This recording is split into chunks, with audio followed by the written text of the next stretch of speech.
We've been quite acquainted by now to the poet's concerns and deliberations about equality and class struggle. This module would drive home his intentions and hopes for the society. Let's start. To start with, let us consider this plot triangle. Plot is nothing but a storyline. It should first describe the idea or framework of a story, which would include the characters, their background, introduction to context and events in a story, followed by mounting of tension, which would lead up to a climax. Then there would be a fall in tone and tenor that would lead to a resolution or suggesting of solution to the problem presented. Consider this poem of Spender to be a story. Spender initially describes the inmates of the elementary school classroom in a slum and their backgrounds. Then he goes on to observe the donations, analyzes their usability amidst mounting concern. He reaches the climax by calling Shakespeare wicked and Map a bad example. And what next? Let's read the poem. This stanza is an address or invocation to three forces whom Spender considers vital for changing the destiny of the children in the slum: governor, inspector, and visitor, who are not present in front of him anyway. He calls upon them for action through his powerful compilation of words. Let's read the stanza with this idea in mind. Unless governor, inspector, visitor. This map becomes their window, and these windows that shut upon their lives like catacombs break open till they break the town and show the children to green fields and make their world run azure on gold sands and let their tongues run naked into books the white and green leaves open, history theirs, whose language is sun. As you could see here, Spender calls upon the tripartite of change. Let's say by the word governor, he aims to address the legislative machinery. By inspector, he addresses the executive, and by visitors, the class of donors or the public. The poet expects the legislative to make useful and inclusive laws for the benefit of the disadvantaged section of the society, the executive to work efficiently to make them successful by effective promulgation of schemes, and as for the society, he wants them to be mindful of the needs of the children and help them come out and seek instead of overwhelming them with gifts. Spender identifies some problems with the system and suggests palpable solutions to them too. Let's analyze them one by one. Problem 1, according to him, is that the world of the children is shut like catacombs. Catacombs or subterranean burial chambers, a very striking image for children and their talent lying buried inside the slums. The solution the poet suggests is to break the walls until they paint the town red with their exploratory baby steps.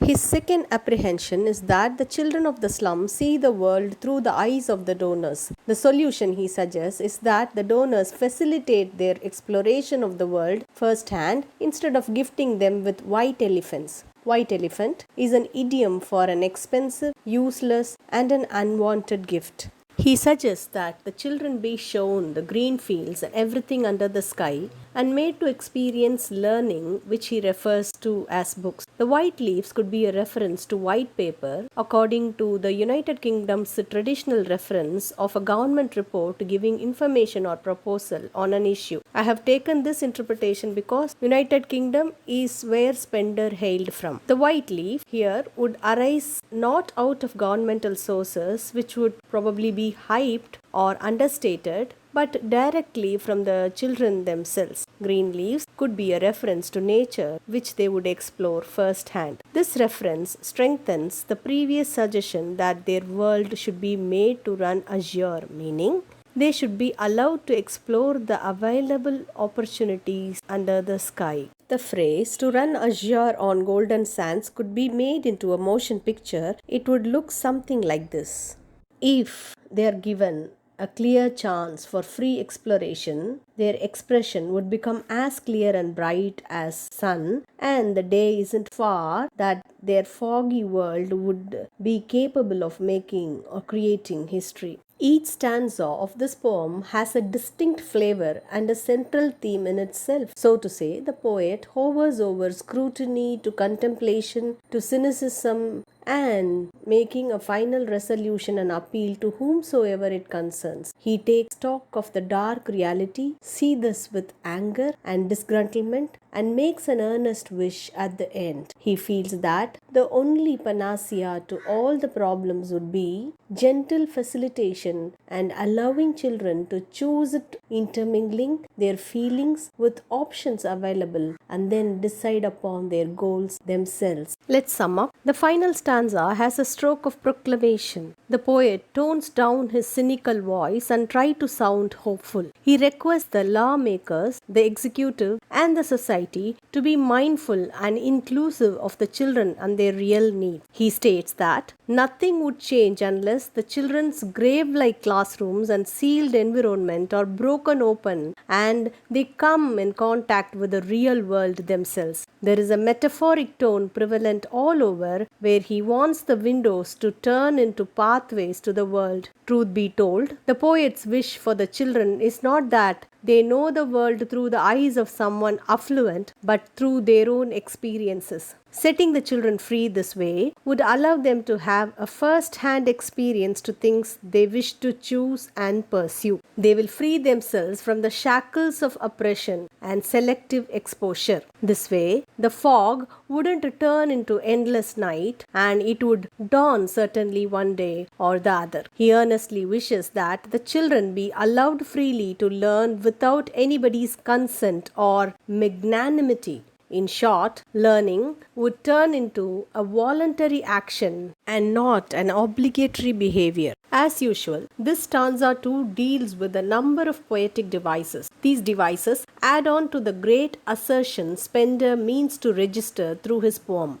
The final stroke comes with a great array of devices, such as the following. The first one is poetic apostrophe. The diacritical apostrophe is a punctuation mark referring to possessions, while poetic apostrophe is addressing a person, object, or idea non-existent at the moment for dramatic effect. Here, the poet addresses the governor, inspector, and visitor who are not present at the moment, asking them to break the constricting walls of slums and allow the children to explore. The next device is maps becoming windows, meaning maps becoming a point of observation and opening up of outlooks. The next one is making their worlds run azure. This refers to letting children have a direct exposure to the real world under the sky. Azure is a metaphor for bright blue color of the sky. In this way, it is also metonymy, as the color of the sky refers to the sky itself. The third metaphor the poet has used is the gold sand. It refers to the real open world. Letting their tongue run naked into books, the white and green, refers to letting the children choose the books or learning of their choice naturally, directly,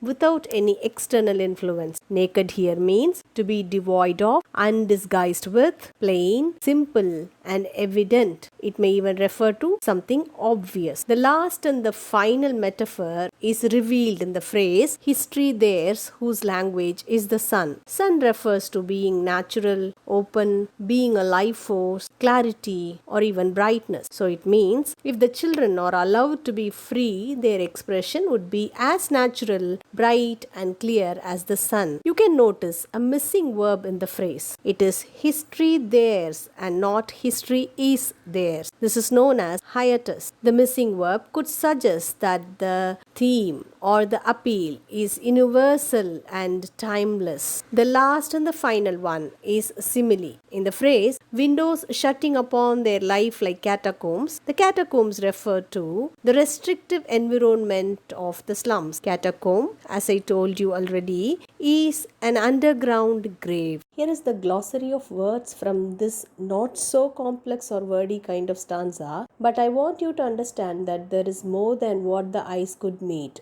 Let's analyze the themes stanza-wise. Stanza 1 speaks about the inmates of the slum classroom, their physical traits that explicate their financial and social conditions. In other words, the visitor observes the children firsthand. Stanza 2 discusses the condition of the classroom and the so-called donations found there, the spectator falls into deep contemplation regarding the donations provided to children. Stanza 3 speaks about the visitor's anger and sneer about the mentality of donors. The mood of the stanza is resentment. Stanza 4 deals with the visitor calling upon the stakeholders such as the governor, the inspector, and the society for a joint action. He tries to consolidate upon his views and arrives at a consensus and demands for a solution for the problem he presents forth. Let's wind up. As we could see, every stanza of this poem is a separate story itself. It is difficult to describe it in one stroke. This poem is loaded with meaning and it is very thought provoking. It gives us an insight into the poet's political ideologies and the background in which it was written. It is a historical perspective of class struggle and the inconsistent policies of the governments of times of uninformed periods and ignorant people. The inequalities still prevail in the society. A slum classroom described here is an extended metaphor for the darker side of the society in Spender's country or elsewhere, in Spender's time or now.